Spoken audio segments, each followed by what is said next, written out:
Una vergogna che dura da quasi 2 mesi e che dice tutto del modus operandi di AICA sul territorio cittadino. Parliamo dei lavori che 2 mesi fa hanno interessato la via Alessio Di Giovanni a Fontanelle. Ebbene, per il ripristino dell'asfalto e la pulizia della strada non sono bastate le segnalazioni del comitato del quartiere, una delle quali risale al 27 febbraio scorso. È stato insomma come parlare ai sordi. E adesso, con la situazione diventata insostenibile, Fontanelle Insieme denuncia quello che è uno schifo creato proprio da AICA. Dopo i lavori, scrive il comitato di Fontanelle, la strada è in condizioni precarie, con materiali di risulta abbandonati in prossimità del parco giochi che avevamo rigenerato con sacrificio e oggi reso indecoroso.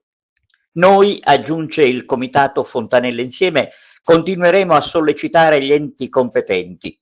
Un comunicato duro che parla di pericoli per i cittadini e di indecenza. E dalla semplice denuncia del comitato di quartiere si potrebbe passare a segnalare i pericoli anche alla Procura della Repubblica, evidenziando quella che è una vera e propria omissione da parte dell'azienda idrica. Ma non si dovrebbe arrivare a scomodare i giudici per risolvere i problemi. Purtroppo, però, da queste parti sembra l'unica via possibile.